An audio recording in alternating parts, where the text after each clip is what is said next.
All right, so today's video is inspired by the comment you guys are seeing up on the screen. You may be alone with your standards rather than with someone that made you wish you were. Sadly, when it comes to earning a living, you can't be unemployed with your standards rather than work a job that made you wish you were, because without a job, you bite it. But being alone won't bring an end to you. Being without revenue will bring an end to you. Now, that is a pretty powerful comment.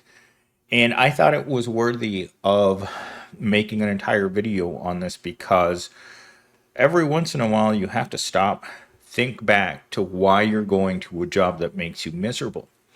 Because remember, the mental crisis in America has a lot to do with the wage crisis in America. It's not that they're inseparable from one another. In fact, I would say that they both feed off of each other. And working a job that you can't stand with no job security is definitely grounds for going insane. I personally am a strong believer that you will go insane working a job that you can't stand. And with that said, let's get into our monologue for today. They tell you it's okay to be single, to wait for the right person, to never settle in love. But the moment you apply the same logic to a job, suddenly you're difficult, ungrateful, or delusional. I can survive loneliness. I've done it for years, but I can't survive without income, without rent money, without food. You're allowed to starve emotionally, but not financially. Because in this world, your heartbreak is your problem, but your unemployment is everyone's business. Again, very powerful words, ChatGPT. Things to keep you up late at night. Emotional starvation, people. It doesn't get used enough. Because a lot of us are sitting alone. It's Easter today. Sundays are usually the day that I do heavy recording. So today I'm going to make all the videos that I'm going to put out during the week. And it's tough. This isn't easy work. Having to do these videos all day is a job, and it's a hard job. Creativity isn't something you just turn on like a switch. Making videos implies that you have the time in order to be able to do this because it's a business. This is a side hustle. And being able to stay positive, especially on 420. Who's going to stay positive on 420 spending the whole day by yourself? All the people of the world that have the big L on their foreheads. That's why. That's why we do it, because either you're an alive prole or you're a prole that's no longer breathing because you couldn't find a job. It's that simple in this world, and I've said this before.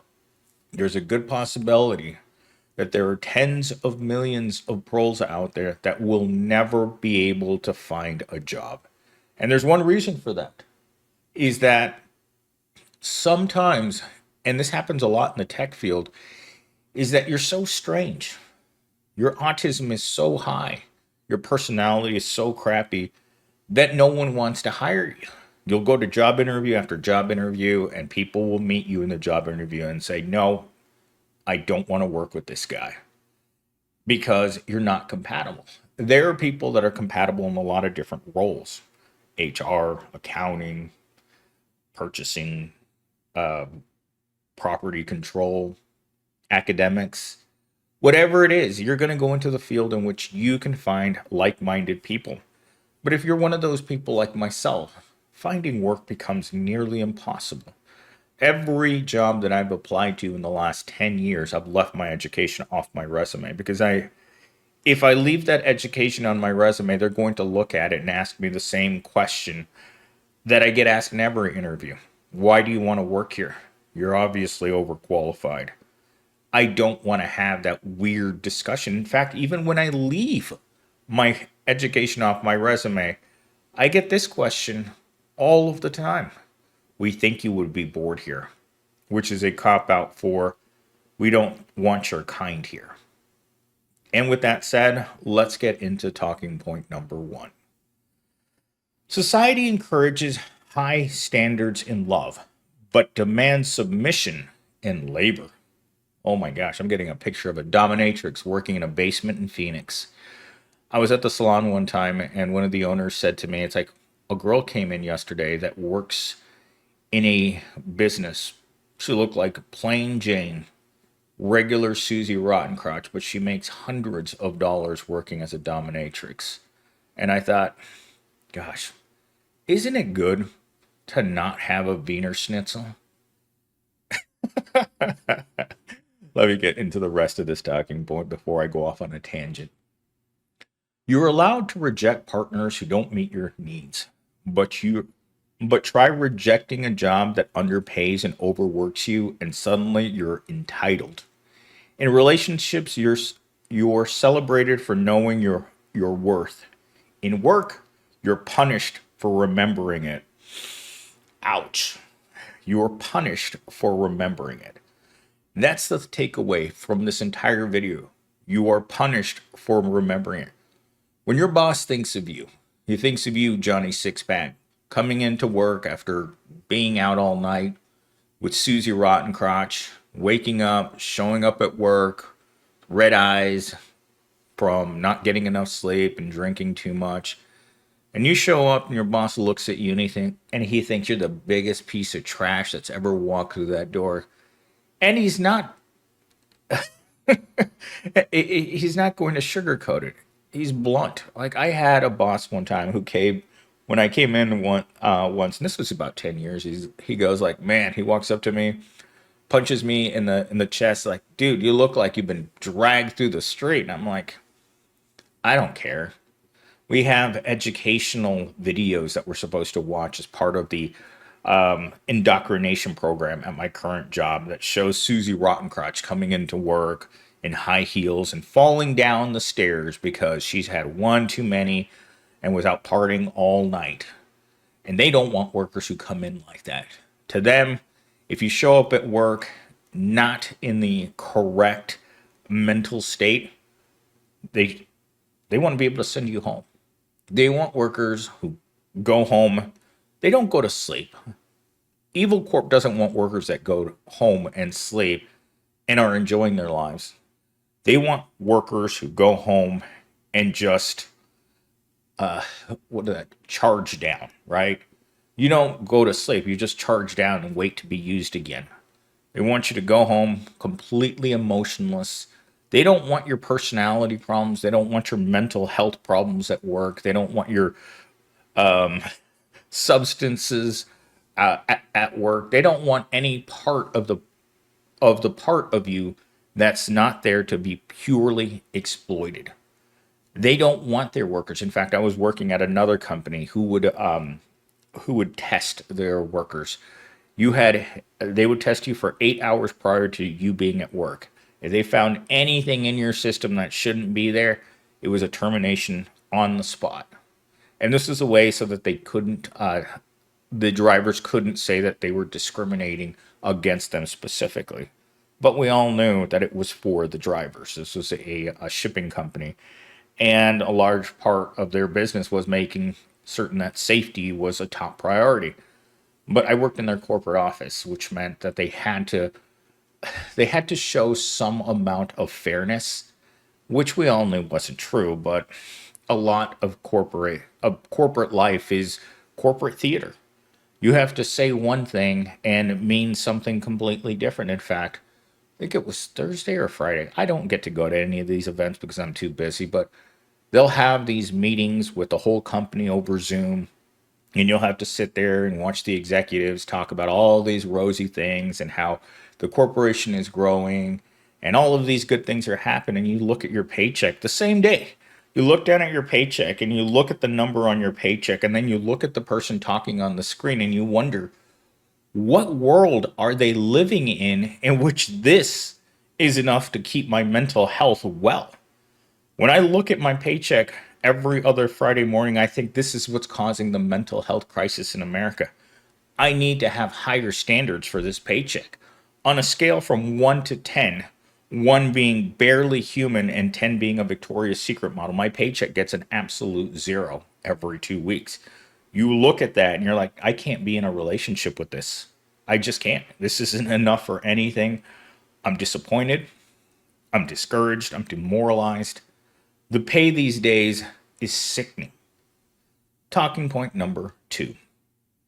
Loneliness hurts, but poverty will end you. Being alone might break your heart, but being broke breaks your body. You can survive heartbreak. You can't survive without food, shelter, or health care. Capitalism doesn't care how strong your boundaries are if you can't afford to maintain them. Ouch. Chat GPT, bring in the brutality today. Oh my goodness gracious. You know what? I've said this for many years. Capitalism doesn't care about regular people, and regular people can't afford to be capitalists because we don't own any capital. In order to participate in a capitalist society, you have to own things. We don't own our cars. We don't own our apartments. We don't even own our own time. We own nothing. We exist simply to be used for production. That's all we are.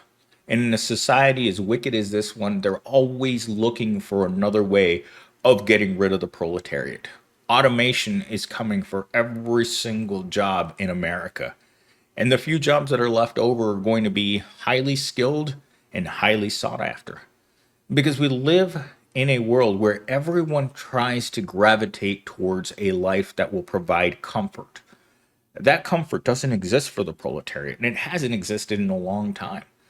Being poor means suffering all day long. You're suffering from hunger, you're suffering from loneliness, you're suffering from inadequate housing. You live in the bad part of town, and you're well aware of it. When you're driving down the street in your Promobile and you're just hoping you're patting the dashboard hoping to get one more mile out of that Promobile before it goes bust. You see the big homes, you see the brand new cars, you see people who look rich. When you look at the person sitting next to you at the red light, and I do this all the time, I look over and you'll see a pro woman, overweight, probably has a bunch of kids, single mom. You know, she's got all her brood sitting in the back seat. And you just look at that person. That person's not making it. That person's wondering whether or not they're going to make it without having to live in that car next week. The proletariat is ugly. Let's face it, people. When you look at Susie Rottencrotch, she's not your first, second, or third choice. She's your only choice. And that can be said about taking a job at Walmart. It's not your first choice. It's not your second choice. It was never even in your plans. No low paying job is in the plan. It's either take that job or succumb to poverty. It's easy to have high standards for when it comes to love, but when it comes for the hate for work, there's nothing like it. There's no person that I know that comes to work because they like it. People who talk about coming to work and enjoying the workday are people that are delusional. People that have no idea what it means to go grocery shopping on a McPaycheck paycheck every week. Last night, after I left the gym and I was coming home, it was Chef Boyardee for dinner. That's not how a grown person should live.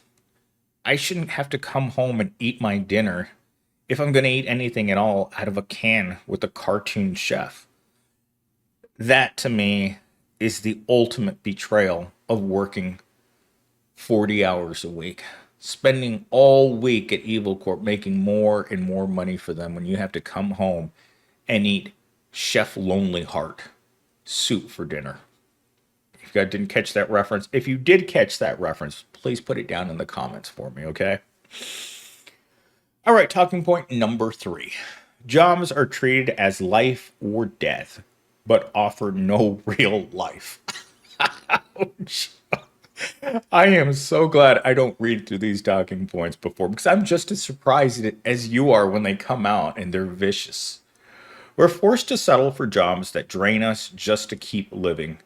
But what's the point of surviving if all you're doing is working, worrying, and waiting for a break that never comes? You're not lazy for wanting more. You're human for needing it. This is what I've said for years. In fact, I was talking to one of the HR ladies the other day, And I hadn't talked to her in a long, long time. The last time I talked to her was maybe a couple of years ago when I did her initial equipment upgrade. But we started talking, and I told her that work this year, since I got back from my vacation in air quotes, sitting at home in the dark waiting for work to start. That's what a prole vacation looks like. And her first reaction was, and I didn't know this at the time because I was in the Promobile heading out to do some work, some delivery work.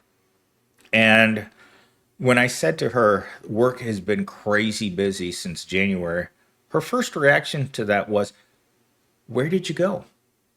And at the time, I didn't know. So I told her, I'm at the shipping store. She's like, she didn't understand because I didn't catch it at the time. But she was reacting to, oh, you were on vacation. You must have gone to see someone or do something. No, poor people don't get weekends and they don't get vacations. Poor people just get another side hustle, like TaskRabbit. If you don't know what TaskRabbit is and you're poor, go look it up. It didn't work for me. Maybe it'll work for you. But ordinary people that have grown up wealthy or grown up in better circumstances, even those people are starting to feel the sting of not being able to go on a traditional vacation. And do you know why? Because prices have skyrocketed at everything. Every person that I know that used to go to Disney every year religiously, or even more. I used to have a coworker that went to Disneyland at least 3 times a year. She was constantly going on vacation because her parents were wealthy. Well, guess what? Those people are starting to feel the pinch just like we are. They may not suffer from the tragic loneliness of being poor, but they are starting to understand more and more what it's like to have to live life on a more restricted sense. And they want to believe that their income will always sustain them at a certain bracket. But even when what we would consider to be high middle class is starting to feel the burden. And I think even more people are starting to, how do I put this? They're starting to get to a point where getting married and having a relationship for the point of having children is also become a luxury. In fact, I was going to the mall. I think it was Friday. I was going to go get a couple of throw blankets for my couch. And as I was walking in, there was a pro woman with a small child in her arms. And she was telling the child how much she disliked her child because she never stopped screaming. And I just looked at the moms like, why would you say that to your child? Just keep your mouth shut. That child doesn't need to know about all of your problems. I mean, children are innocent. Why we create innocent creatures to suffer is beyond me. Like, I question why I exist every single day. What was the point in creating me? To suffer my whole life? To make certain that corporations had practically free labor from now until eternity because the proletariat can't keep its legs shut? I don't get it. I may never get it. And that's the reason why there are always pregnant women in my thumbnails. Because no one asked to be brought into the world to be poor. It's one of the cruelest things that you can do to a child that doesn't understand the suffering of having 3 jobs while still worrying about money. Having sadistic management, having corporations do random layoffs. It's just a cruel world out here that no one should be subjected to this much loneliness, this much poverty, and the fact that there is no hope. I'm not out here offering solutions as to how we change things. I'm just telling you that you need to stop telling yourself that you're okay. Because I know I'm not okay. And if you've made it this far into this video, I know you're not okay. Because why would you watch this if your life was so happy? If you had something better to do right now, why would you be watching this content? Because you know deep down in your heart that there is no hope for the proletariat. And there never was.